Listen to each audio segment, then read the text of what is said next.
Hello everyone, welcome back to my YouTube channel.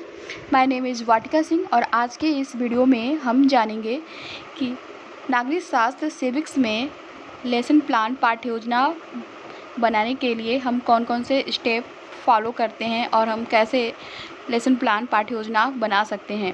But before starting this video we would like to say something to you. Please like and share this video and subscribe my channel Vatika Singh and don't forget to put on the notification bell and don't miss the upcoming video. तो चलिए friends, हम इस video को start कर लेते हैं। नागरिक शास्त्र में पाठ्य योजना बनाने के लिए आपको सबसे पहले लिखना होता है पाठ्य योजना। इसको हम हेडिंग या टैग लाइन कहते हैं। इसको बिल्कुल ही बीचों बीच सेंटर में बोल्ड में और बहुत सुंदर ढंग से आपको इसको लिखना होता है। तो पहले मैं बताऊं कि यह पाठ्य योजना क्या होता है। पाठ्य योजना किसी पाठ के आवश्यक बिंदुओं की एक रूपरेखा होता है, जिसे कि हम पाठ्य योजना कहते हैं।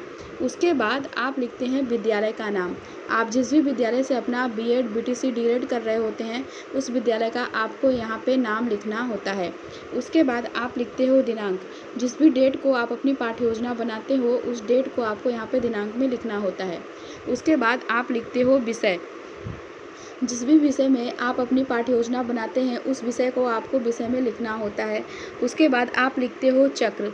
टीचिंग करने के दौरान जो पीरियड आपको दिया जाता है टीचिंग करने के लिए, उसी पीरियड को आपको चक्र में लिखना होता है। उसके बाद आप लिखते हो कक्षा। आप जिस भी कक्षा के लिए अपनी पाठ्य योजना को बनाते हो, उस कक्षा को आपको कक्षा में लिखना होता है। उसके बाद आप लिखते हो अवधि। पाठ्य योजना बनाने के दौरान जो समय आपको दिया जाता है, उसी समय को आपको अवधि में लिखना होता है। उसके बाद आप लिखते हो प्रकरण। यहाँ पे हमारा प्रकरण है राष्ट्रपति। प्रकरण से मैं बता दूँ, ये जो प्रकरण होता है वे पाठ का नाम ही होता है। प्रकरण में पाठ का नाम ही लिखा जाता है और इसको बिल्कुल ही बीचों बीच सेंटर में बोल्ड में लिखा जाता है।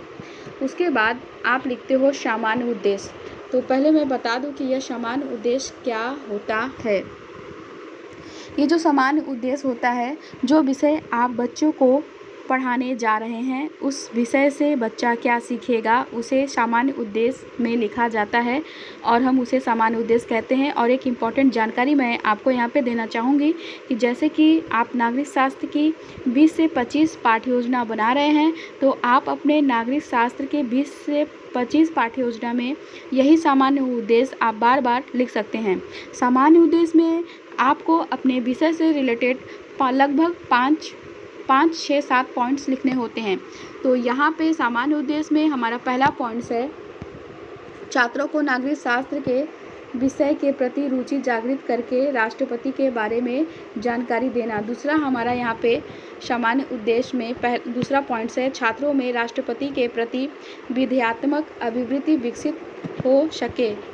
उसके बाद तीसरा पॉइंट्स हमारा यहाँ पे है छात्रों में राष्ट्रपति से संबंधित पत्र पत्रिकाओं को पढ़ने की रुचि जागृत हो सकेगी। चौथा पॉइंट्स हमारा है छात्र राष्ट्रपति के नियमों के विषय में जांच कर सकेंगे। पांचवा पॉइंट्स हमारे यहाँ पे है छात्र राष्ट्रपति के नीतियों का प्रयोग अपने हक में कर सकेंगे। उसके बाद आप लिखते हो विशिष्ट उद्देश्य। तो पहले मैं बता दूं कि ये विशिष्ट उद्देश्य क्या होता है। जो पाठ आप बच्चों को पढ़ाने जा रहे हैं, उससे बच्चा क्या सीखेगा, उसे ही विशिष्ट उद्देश्य कहते हैं और उसे ही विशिष्ट उद्देश्य में लिखते हैं। विशिष्ट उद्देश्य हमारे 3 प्रकार के होते हैं। पहला होता है ज्ञानात्मक उद्देश्य, दूसरा होता है हमारा बोधात्मक उद्देश्य और तीसरा होता है हमारा कौशलात्मक उद्देश्य। इन तीनों उद्देश्यों में मैक्सिमम आपको 2 पॉइंट्स तो लिखने ही लिखने होते हैं। तो ज्ञानात्मक उद्देश्य में हमारा यहाँ पे पहला पॉइंट्स है छात्र राष्ट्रपति के बारे में सामान्य जानकारी प्राप्त कर सकेंगे। दूसरा पॉइंट्स है छात्र राष्ट्रपति के बारे में प्रत्याशमन कर सकेंगे। बोधात्मक उद्देश्य में हमारा यहाँ पे पहला पॉइंट्स है छात्र राष्ट्रपति से संबंधित व्याख्या कर सकेंगे। दूसरा पॉइंट्स है छात्र उत्तम राष्ट्रपति का चयन कर सकेंगे। कौशलात्मक उद्देश्य में हमारा यहाँ पे पहला पॉइंट्स है छात्र वर्तमान राष्ट्रपति के चित्र को चार्ट द्वारा प्रदर्शित करने का कौशल विकसित कर सकेंगे। दूसरा पॉइंट्स है छात्र राष्ट्रपति के प्रति अपने भाव व विचार प्रकट करने का कौशल विकसित कर सकेंगे। उसके बाद आप लिखते हो सहायक सामग्री। तो पहले मैं बता दूं कि यह सहायक सामग्री क्या होती है। जो भी टॉपिक आप बच्चों को ब्लैक बोर्ड में एक्सप्लेन करते हैं, जिस सहायक सामग्री का यूज करके आप ब्लैक बोर्ड में उस टॉपिक को एक्सप्लेन करते हैं, बच्चों को समझाते हैं, उस सामग्री को ही हम सहायक सामग्री कहते हैं। और सहायक सामग्री के रूप में आप लिख सकते हैं चाक, डस्टर, लपेट, श्यामपट्ट, प्रकरण से संबंधित सहायक सामग्री आदि। उसके बाद आप लिखते हैं पूर्व ज्ञान। तो पहले मैं बता दूं कि ये पूर्व ज्ञान क्या होता है। ये जो पूर्व ज्ञान होता है, यह लगभग सभी का एक समान होता है। बस यहाँ पे क्या होता है कि पाठ का नाम चेंज कर दिया जाता है। पूर्व ज्ञान में आप लिख सकते हैं छात्र राष्ट्रपति के बारे में सामान्य जानकारी रखते हैं। उसके बाद आप बच्चों से प्रस्तावना प्रश्न करेंगे, जिसके लिए आप 3 कॉलम बनाते हैं।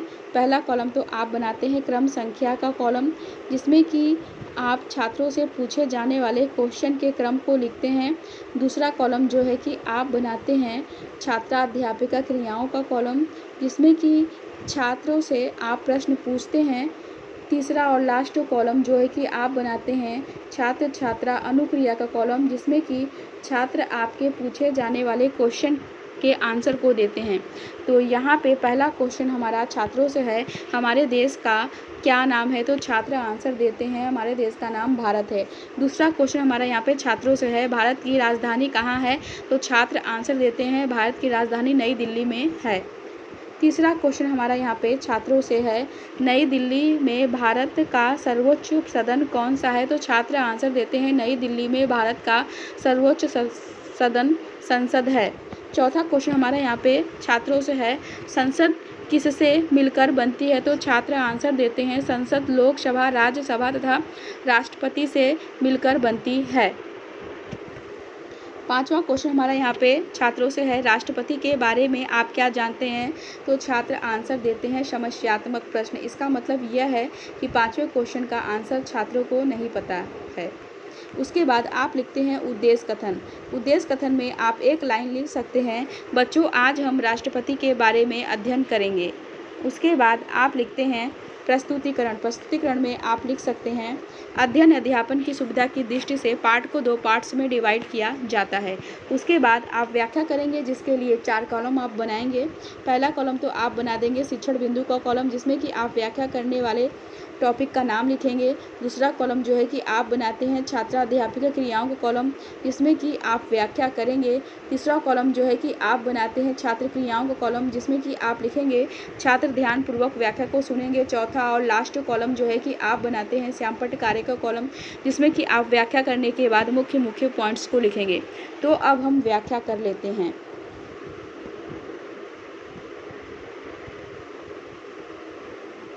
भारत के प्रथम राष्ट्रपति डॉक्टर राजेंद्र प्रसाद थे। राष्ट्रपति भारत का प्रथम नागरिक होता है। राष्ट्रपति बनने के लिए व्यक्ति की आयु 35 वर्ष होनी चाहिए। वह भारत का नागरिक हो तथा भारत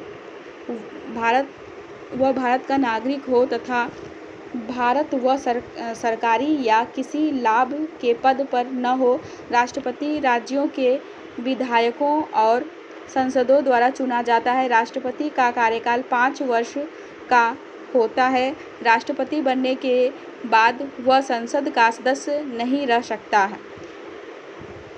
व्याख्या करने के बाद आप छात्रों से बोधात्मक प्रश्न करते हैं, जिसके लिए आप 3 कॉलम बनाएंगे।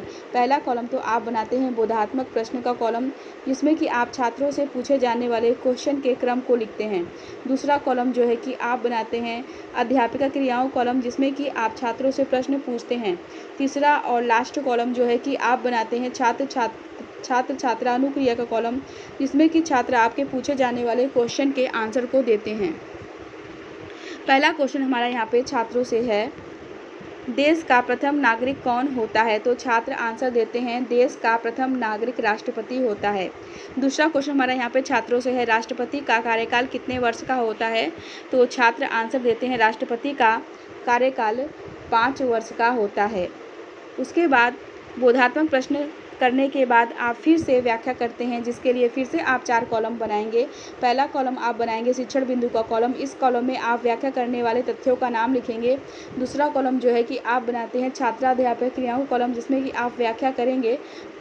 और तीसरा कॉलम जो है कि आप बनाते हैं छात्र छात्रा अनुक्रिया का कॉलम, जिसमें कि आप लिखेंगे छात्र ध्यानपूर्वक व्याख्या को सुनेंगे। चौथा कॉलम जो है कि आप बनाते हैं श्यामपट्ट कार्य का कॉलम, जिसमें कि आप व्याख्या करने के बाद मुख्य मुख्य पॉइंट्स को लिखेंगे। तो अब हम व्याख्या कर लेते हैं। राष्ट्रपति के हस्ताक्षर के बिना कोई भी विधेयक कानून नहीं बनता है। यदि राज्य का राज्यपाल